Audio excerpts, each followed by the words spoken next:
اختيار شريك الحياه ده قرار مصيري، مش قرار ترجع فيه بعد سنه وتقول ازاي وصلت هنا. لو مش عايز تلاقي نفسك في علاقه مرهقه نفسيا وعاطفيا لازم تفكر صح وتحسبها بالعقل وتاخد القرار بدون ما تغرق في المشاعر. بس تعال نشوف ازاي تختار شريك حياتك بطريقه تخليك مبسوط ومرتاح مش ندمان. السلام عليكم ورحمه الله وبركاته. اهلا بك في قناه روح الحياه سول اوف لايف. في اول مقابله كل واحد فينا بيحاول يبين احسن صوره، بس الجواز مش مجرد كلمتين حلوين بيتقالوا، لازم تشوف الشخص في مواقف حقيقيه، تحت ضغط، وسط اهله، في الشغل، مش بس هو بيتكلم عن نفسه في مقابله او حتى قاعد في كافيه شيك. لو كنت فاكر ان الشخص اللي قدامك هادي ومتزن، ممكن بعد الجواز تكتشف ان الهدوء ده زياده عن اللازم لدرجه انه ما بيتكلمش اصلا حتى وقت المشاكل. وما تاخدش قرار تحت ضغط. قبل ما تفكر ان الشخص ده مناسب ليا ولا لا، اسال نفسك الاول، انا اصلا بحب ايه في شريك الحياه اللي اتمناه؟ انا اصلا عايز ايه من شريك حياتي اللي هيعيش معايا طول عمره؟ اهلك، صحابك، المجتمع، كلهم عندهم اراء مختلفه، بس انت اللي هتعيش مع شريك حياتك مش هم. ممكن تلاقي اهلك ضغطوا عليك تختار حد عشان فلوسه او مركزه، وبعد الجواز اكتشفت ان العلاقه فاضيه، ما فيهاش راحه ولا تفاهم، والنتيجه تعاسه مجانيه. وخلي بالك صديقي المتابع، مش كل تضحيه صح وفي مكانها، ومش مهم اللي انت تقول انا مستعد ان انا اضحي، المهم الشخص اللي قدامك يستحق التضحيه اصلا. العلاقات الصح بتكون متوازنه، مش طرف يفضل يدي والتاني ياخد بس. لو كنت بتتنازل عن راحتك ووقتك وعن كل حاجه عشان الطرف التاني، بعد فتره حسيت ان انت بتضحي لوحدك وهو ولا فارق معاه كل ده. وهنا لازم تعيد التفكير، دايما بص للاصل مش للمظاهر. النبي صلى الله عليه وسلم قال: تنكح المرأة لأربع: لمالها ولحسبها ولجمالها ولدينها، فاظفر بذات الدين تربت يداك. يعني الجمال والفلوس مش غلط، بس الاساس يكون الدين، لان ده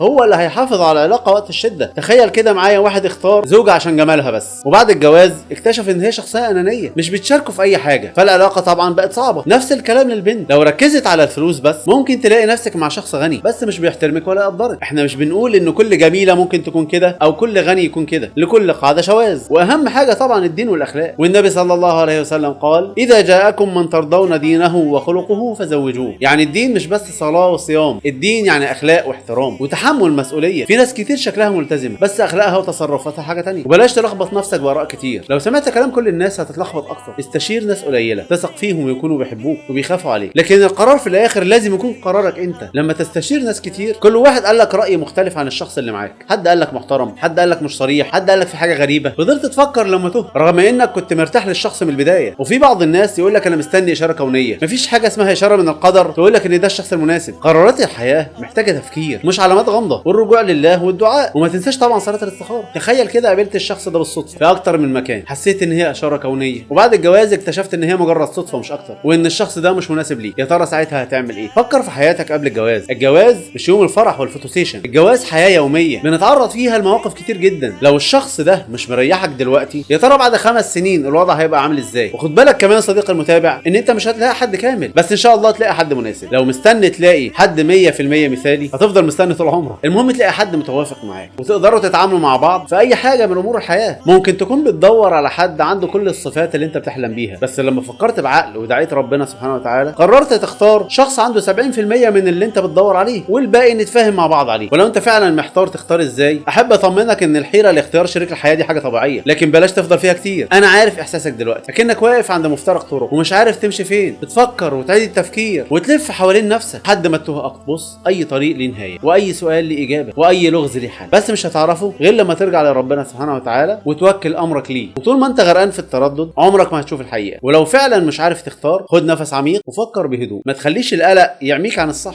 اهدى واستعن بربنا وامشي خطوه خطوه. اللي مكتوب ليك هيجيلك حتى لو كنت في اخر الدنيا، واللي مش مكتوب مش هيجيلك حتى لو كان بين ايديك. واخيرا احب اقول لك صديقي الجميل في جمله حلوه قوي بتقول: اللي ما يعرفش يبقى صاحب ما ينفعش يبقى شريك حياه. اكتر حاجه تطمنك على مستقبلك مع الانسان اللي هتكمل معاه الباقي من عمرك انه يكون صاحب قبل ما يكون حبيب، تقدر تتكلم معاه وتفضفض براحتك من غير ما تخاف انه يفهمك غلط، او حتى تخاف من رد فعله لو انت غلطت معاه. وحتى لو زعل يتقبل انك انسان وبتغلط عادي، تحسه انه شريكك في كل حاجه، وما تبقاش شايل العلاقه كلها على كتفك، وتبقى انت كمان مسؤول عن نجاحها لوحدك، وما يحطكش ابدا في وضع انك تدور عليه. بمعنى انك تبقى متاكد لو محتاجه معاك دلوقتي او حصل لك حاجه هتلاقيه اول حد جنبك، ويكون كده بينكم امان ناحيه بعض، ويبقى في مساحه تقدر تعبر فيها عن مخاوفك ومشاكلك وزعلك والتصرفات اللي بتضايقك، تضحك معاه من قلبك بجد، تبقى حياتكم مليانه هزار وفرح. فلما تيجي تختار اللي ينفع صاحب قبل ما يكون شريك حياه. ولو عجبك الفيديو شاركه مع حد محتار في اختيار شريك حياته، يمكن تكون سبب انه ياخد القرار الصح. وما تنساش تشاركنا تجربتك في الكومنتات، يمكن تساعد حد غيرك. والسلام عليكم ورحمه الله وبركاته.